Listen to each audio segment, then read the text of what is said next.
জীবন করো গঠন মুমিন মুসলমান আর মরণেতে খাসবে তুমি কাঁদিবে ভুবন ওরে মরণেতে খাসবে তুমি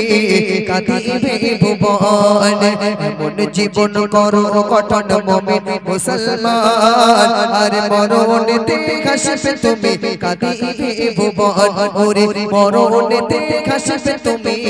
কাঁদিবে ভুবন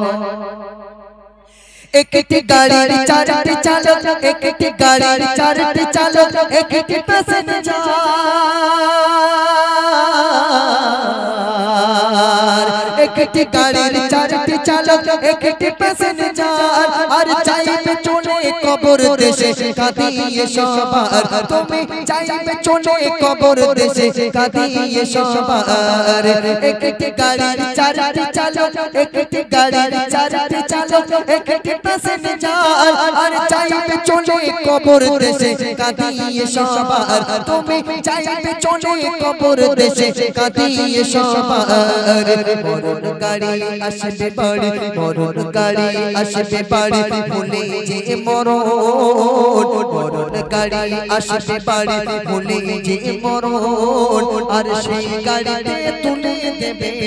তোমার সেই গাড়িতে তুলে দেবে আত্মীয় স্বজন তোমার সেই গাড়িতে তুলে দেবে আত্মীয় স্বজন আমি আপনি মারা যাবার পরে মসজিদের থেকে একটা গাড়ি আসবে ওই গাড়িটাকে কেউ ভাড়া করতে হয় কেউ ভাড়া করবে না মারা যাবার পরে কেউ না কেউ গিয়ে ওই গাড়িটা আমার বাড়ির দরজার সামনে হাজির করিয়ে দেবে আমার গ্রামবাসীরা আমার আত্মীয় স্বজনেরা আমাকে সুন্দরভাবে গোসল দেবে কোমরে যে সুতোটা লাগানো থাকে ওটাও খুলে নেবে নিয়ে সুন্দরভাবে মানে গোসল দিয়ে এবং আমাকে সাদা কাফন পরিয়ে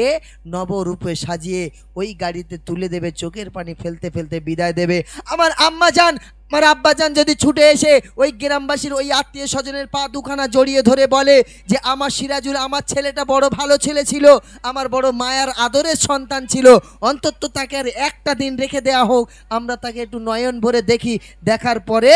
তাকে তোমরা নিয়ে যেও রাখবে বলে মনে হয় মা রাখবে না কারণ মরণ হবার সঙ্গে সঙ্গে ওই গাড়িটা আল্লাহ পাঠিয়ে দিয়েছে ডেট হয়ে গেল এবং আপনার জীবনের মানে ডায়েরিটা যখন শেষ হয়ে যাবে ওই গাড়িটা আল্লাহ আপনার বাড়িতে পাঠিয়ে দেবে বলবে এবারে ওই গাড়িটা তুলে দে আমার বাড়ি চলে আসুক আপনি প্রধানমন্ত্রী বলেন না যেই বলেন না কেন কেউ তাকে রাখতে পারবে না যত তা দেখবেন ওই জন্য মারা গেলে বলে যত তাড়াতাড়ি পারো তত তাড়াতাড়ি দাফন করে দাও বলে না কারণ গাড়িটা পাঠিয়েছে দুনিয়ার কেউ না গাড়িটা পাঠিয়েছে আমার আল্লাহ পাক পাঠিয়েছে ওই জন্য দেরি করা যাবে না বলছে দেখুন কত সুন্দর ভাষায় নেই জানালা নেই দরজা নেই জানালা নেই দরজা এমন কঠিন ঘর আর দেবে ঢাকি পাশের কাটি তোমার কবর ঘর ওরে দেবে ঢাকি পাশের কাটি তোমার কবর ঘর নেই জানালা নেই দরজা এমন কঠিন ঘর আর দেবে ঢাকি পাশের কাটি তোমার কবর ঘর ওরে দেবে ঢাকি পাশের কাটি তোমার কবর ঘর দেবে যখন তোমার স্বজন কবরে দাফন দেবে যখন তোমার স্বজন কবরে দাফন আর মন কানে কি আসবে চলে আর মন কানে কি আসবে চলে কবরে তখন তোমার মন কানে কি আসবে চলে কবরে তখন কবরে দাফন করার সঙ্গে সঙ্গে কবরে দাফন করার পরে আমাদের কবরে দুটো ফেরেশতা আসবে মন কান্নে কি আমরা সবাই জানি এসে আমাদের তিনটে প্রশ্ন করবে যখন প্রশ্ন করবে বলো মান রব্বুকা তখন আমরা এই টিকটক করি হাই গাইস বলে যেই বলবে মান রব্বুকা সেই বলে hi guys welcome to the কবর এরকম বলবো বিরাট বাড়ি চলবে বা হ্যাঁ আমাদের সেদিনে আরবি থেকে উত্তর দিতে হবে কবরে গিয়ে তিনটে প্রশ্ন করবে এবারে কবরে এসে কবরে আরো দুটো ফারিস্তা আসবে এসে আমাকে ডাকবে বলবে সিরাজুল দুনিয়াতে 40 বছর বেঁচে ছিলে 50 বছর বেঁচে ছিলে দুনিয়াতে কত ভালো কাজ করেছো আর কত খারাপ কাজ করেছো আজকে নিজের হাতে লেখো আমি অবাক হয়ে তাকিয়ে থাকবো কারণ আমি তো দুনিয়া থেকে যাওয়ার সময় আমার সঙ্গে খাতা পেন দেয় কিছুই দেয় না শুধু মহিলা হলে 5 টুকরো কাপড় আর পুরুষ হলে 3 টুকরো কাফনে, এছাড়া আমার সঙ্গে খাতা পেন কিছু দেওয়া হয় না। বলছে দেখুন, আপনি লিখবেন কিসে? বলবে এসে দুই ফারিস্তা, বলবে এসে দুই ফারিস্তা লেখো জীবনের আমল, বলবে এসে দুই ফারিস্তা লেখো জীবনের আমল, আর লিখতে গিয়ে চোখের পানি ঝরবে অনার গাল, তোমার লিখতে গিয়ে চোখের পানি ঝরবে অনার গাল। বলবে এসে দুই ফারিস্তা লেখো জীবনের আমল, আর লিখতে গিয়ে চোখের পানি ঝরবে অনার গাল, তোমার লিখতে গিয়ে চোখের পানি ঝরবে অনার গাল। সেদিন তোমার খাতা হবে, মনে শুনুন, সেদিন তোমার খাতা হবে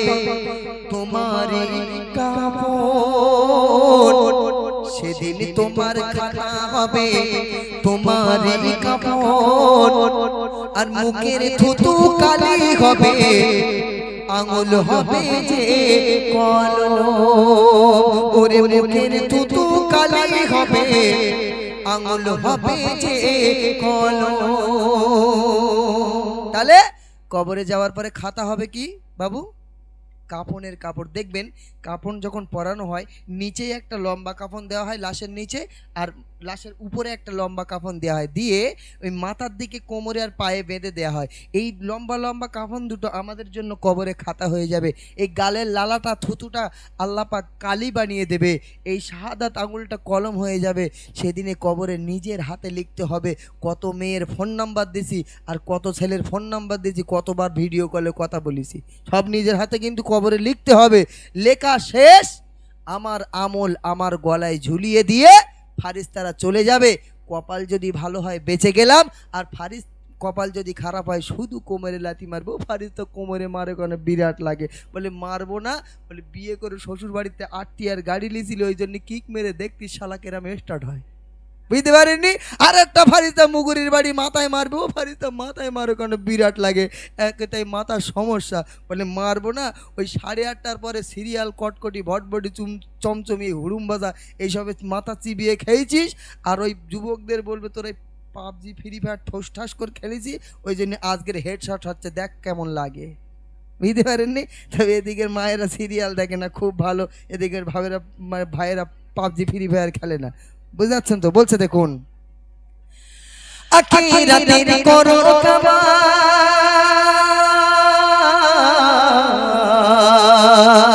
আখিরাতের করো কামাই থেকে দুনিয়ায়, আর মনে রেখো এই দুনিয়া থাকার জায়গা নয়, তুমি মনে রেখো দুনিয়া তোমার থাকার জায়গা নয়। আখিরাতের করো কামাই থেকে দুনিয়ায়, আর মনে রেখো দুনিয়া তোমার থাকার জায়গা নয়, তুমি মনে রেখো দুনিয়া তোমার থাকার জায়গা নয়। ছোটা ছুটি দৌড়া দৌড়ি আজ কিসের আয়োজন,